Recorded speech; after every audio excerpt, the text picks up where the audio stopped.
Fantastico. Okay, I absolutely love mangoes, and it's mango season here. So we're going to draw a mango. Okay. What this is about? This is my little mango. Okay. Think. And then we just put a couple of splotches on here. Okay. And let's just make it more graphic. Put some more straight edges in there. Okay. So, and this one's more graphical. Here's our mango. What we're going to be talking about with this one is basically pin layers. And pin layers were first introduced to me by using OpenToonz and also OpenToonz' onion skinning. And Krita doesn't have that. Actually, a lot of software doesn't have it. And the thing is once you experience being able to pin a frame and hold it, it's incredibly useful. There's kind of like no turning back. So it's definitely one of OpenToonz' better features. So yeah, it's super handy. The other thing with pin layers is that you're able to, usually when you're working with animation, you're working on one layer at a time, and you're working on one thing at a time. So if we're working on rough drawing one, so this layer here that we're working on at the moment, and then we want to animate our mango. Say for example, like we're kind of like, okay, what are we going to do with this mango? Then what we could do is we can pull it up to a pin layer. So let me just show you the way that this actually works. All there is a clipping mask in there, and basically that clipping mask is just giving me the information of that frame. So it's just changing it out, and it's just saying, hey man, this is a pin layer. So a pin frame. So we've pinned the drawing essentially to this frame. And so how we may use this is, say for example, like this is our initial drawing, and then what we want to do is we want to redraw the same drawing, but we want to change it up a bit. So let's say for example that the mango's spinning 360. So if we were going to change it up a little bit, like the mango may get, make sure we're on the right layer, the mango might get a little bit more rounder here and a little bit shorter in perspective. So what we want to do is it gives you the opportunity to reference what it is that you're actually drawing. So if I want to use, say for example, the stem of the mango, so what I've done is I've come down my pin layer and I've just hit the transform tool, and I'm just moving my pin layer, or I can hit Control T and I can rotate it into place. And so when I come back to my rough drawing, now what I can do is I have kind of a rough estimate of what this kind of looks like graphically. So I might shift it a little bit, make it a little bit shorter. And then what I can do is I can come back to my pin layer.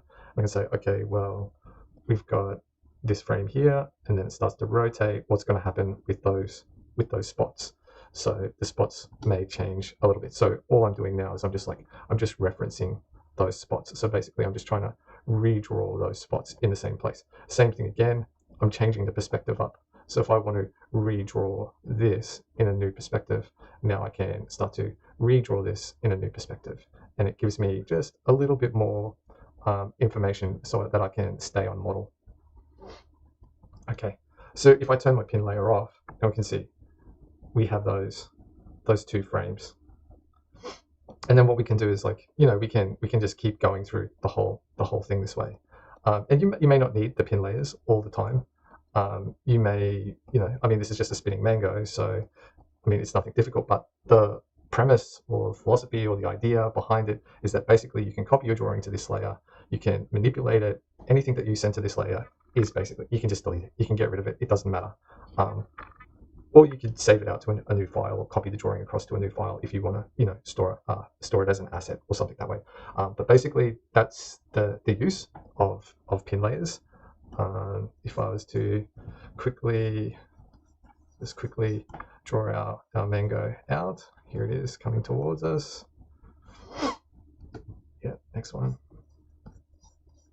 This is going to start getting a little bit longer, and this is where I want to look at my pin layer again. And so what I'm going to do is I want to try and copy that initial shape, and then on my pin layer, I'm just going to copy this drawing across on this one, and then I'm just going to right click and flip it horizontally. So now I kind of have an idea. Okay, this is how I want to cheat it. And then if I want to stick a frame in here.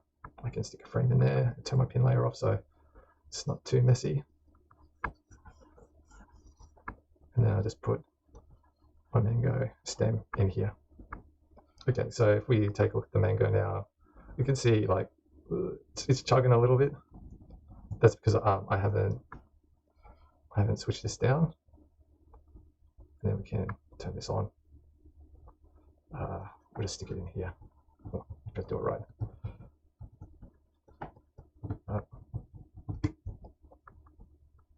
Okay. And get rid of this. Turn our onion skin off. And you can see that's it.